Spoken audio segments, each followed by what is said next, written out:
What's up, y'all? It's Jimmy coming to you guys with another video. Before we get into the video, as always, make sure to rate, comment, and subscribe. And when you guys say subscribe, please make sure you guys are hitting that notification button. So getting right to the video, I have another discussion video for y'all. I know I typically do this at the beginning of the month, but at the beginning of November, my schedule was super hectic, so there was a little hiatus on videos and all that, but it is in the middle of November, and that does mean we still have 2 more weeks of sneaker releases. I will say, I don't know if you guys have been feeling it. I don't know if it's because maybe sneaker hype is dying down a bit.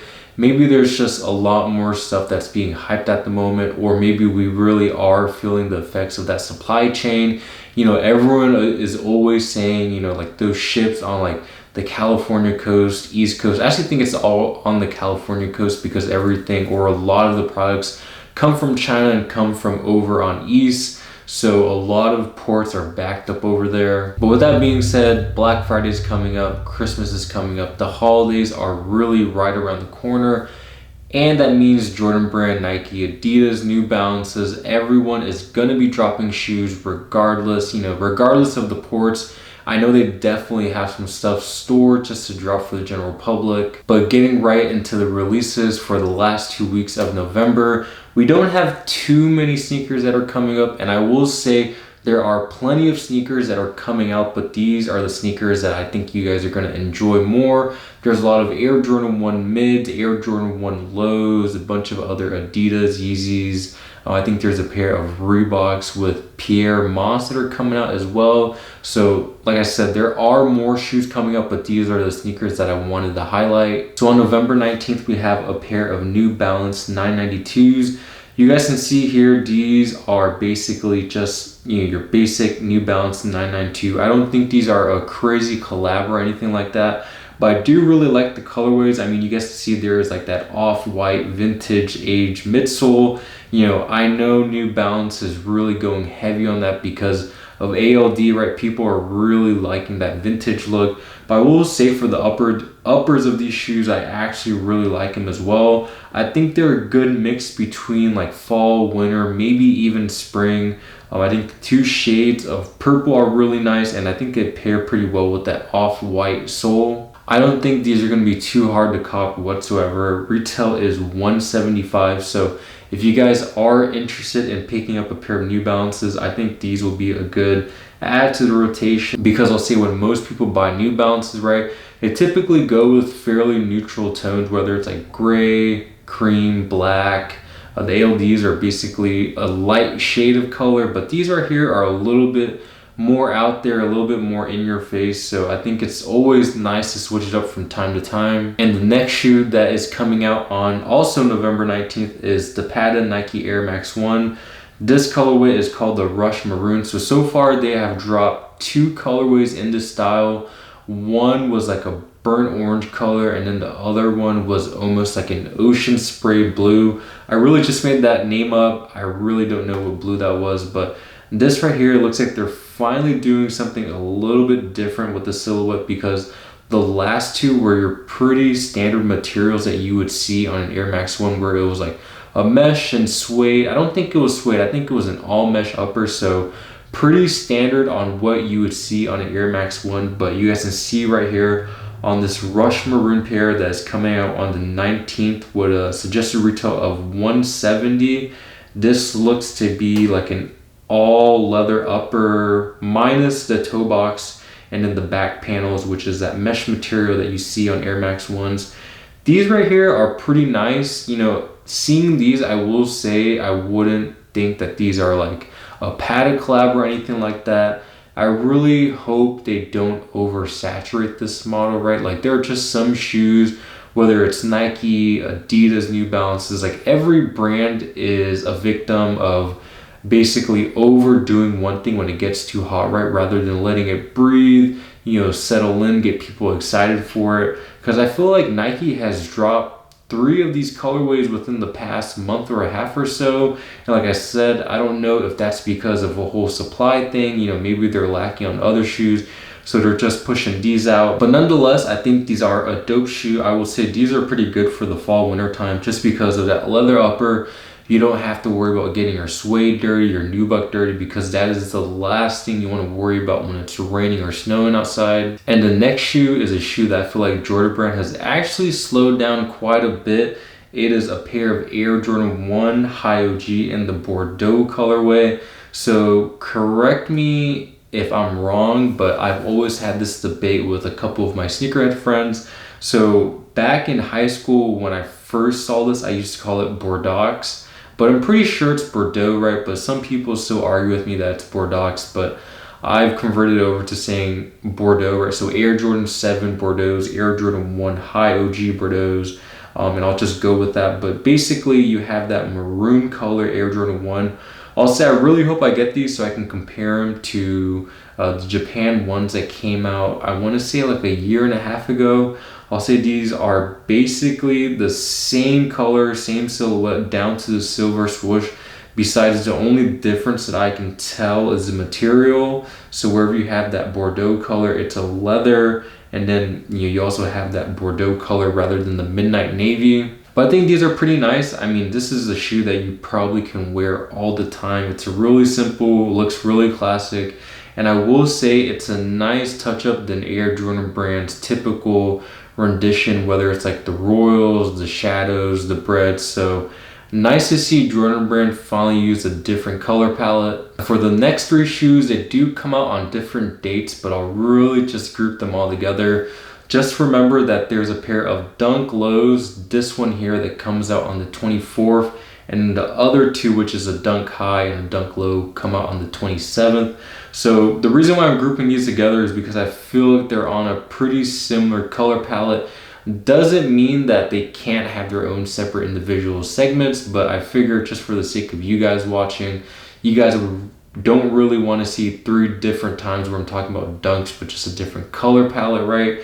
So the first pair that's coming out on the 24th is a pair that I actually really like. It's a woman's color called the Bronze Eclipse. I'll say out of the three dunks that are coming out at the end of November, these are probably my favorite. I really just like that shade of orange. It kind of reminds me of burnt orange. And if you guys didn't know, I did go to school at UT Austin, which has a very tragic football program right now.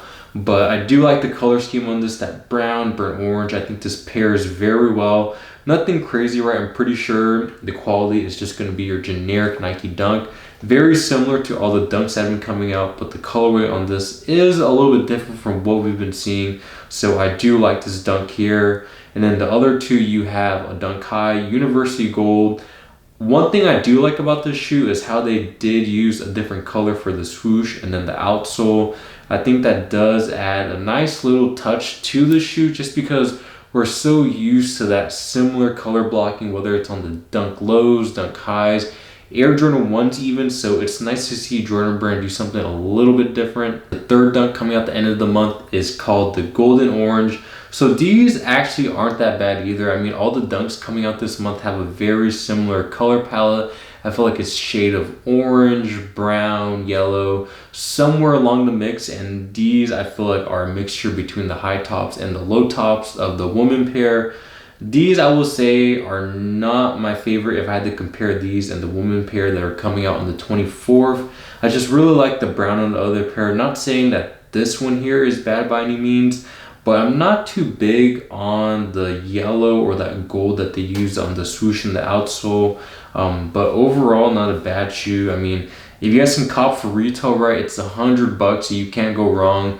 Whether you want to keep it as a personal or whether you're trying to sell it to make some money. And going back a bit, something that I kind of overlapped just because I was talking about three pairs of dunks at once that came out on several different dates. I forgot to mention the Air Jordan 1 High OG collab with Amon Meniere. I think I said that correctly this time, but we can just simplify by saying AMM. So these are absolutely crazy. There have been a lot of photos of these that have surfaced online, actual videos. Plenty of people own them, you know, whether they got those early access pairs, you know, but somehow a lot of people do have them in hand. And I will say these are absolutely fire. Maybe I'm just being a fanboy because it is a collab, but I think these right here are really clean. I mean, they have your basic color blocking that you saw on like all the metallics that came out. The most recent one was the purple metallics if I'm not mistaken. So very similar, but the only thing different is you have like this nice burgundy crush color, what they call it, on the outsole, on the swoosh, on the laces, on the back panel. But the cool thing is, rather than using just normal leather, they decided to go with a snakeskin. Nothing absolutely new by Nike by any means, Nike or Jordan Brand. So I'm not gonna go ahead and say this is revolutionary, but very nice to see Jordan Brand switch it up, just because, like I said, right, we're so used to seeing these color blocking on Dunks, Air Jordan 1s, that it's nice to see them switch up the material from time to time. It's nice to see Jordan Brand switch up the material from time to time, because right, you can only do so much with the color blocking. So the fact that, you know, you do have control over a different material, I think that's a pretty dope concept. I'll say these right here, based on the shade and color of the shoe, are absolutely perfect for the fall winter time. The only thing is, looking at this material, if you were to wear these somewhere where it snows a lot, rains a lot, you know, that is something that happens a lot during the fall winter time. You might be, I don't know, like your shoes might get messed up pretty quick, but that's what they're made for, right? Just to be worn, just to be out there. But at the end of the day, sneakerheads, most sneakerheads, I'll say, I can't speak for everyone, I will say most sneakerheads do like to preserve their shoes. And the last sneaker that's coming out for the end of the month is something that is a little bit different from Jordan Brand. It is an Air Jordan 3 Patchwork. I mean, you guys can see right here, these are a very interesting shoe, to say the least. It kind of seems like there are just different segments on the shoe that could have been its own color blocking, could have been its own colorway. But I mean, I guess that's the whole point of Patchwork, right? It's just a mix of all these different color palettes. I mean, I guess they're all kind of similar on this shoe, but yeah, just a wide range mixture of different patterns, colors, materials. Although I probably wouldn't cop this myself, I don't think it's a bad looking shoe by any means. It's one where maybe if I got it as a gift, you know, I probably would wear it a couple times. But would I go out of my way on November 29th to spend $220 on these? Probably not. You know, this is a shoe I could probably live without in my collection. But those are all the sneakers coming out in November, or at least the second half of November. I'm pretty sure, you know, maybe Jordan Brand, Nike, New Balances, Adidas might sneak something in within the last 2 weeks. Black Friday is right around the corner, so, you know, all these brands typically drop something or try to drop something, because that's the day Americans love to be mass consumers, right? I myself included, so I can't be a hypocrite. But I hope you guys enjoyed that little discussion video. I think the sneaker I'm most excited for coming out at the end of November is probably the Air Jordan 1 collab with AMM. Just because seeing that colorway, the color blocking material, I would be really excited to get that in hand. Not to just wear myself, but to even show you guys and give you guys an in-depth look at that shoe. But let me know down in the comments which is your favorite sneaker coming out for the end of the month. And it's gonna wrap up the video. Until next time, I'll catch you guys later. Peace.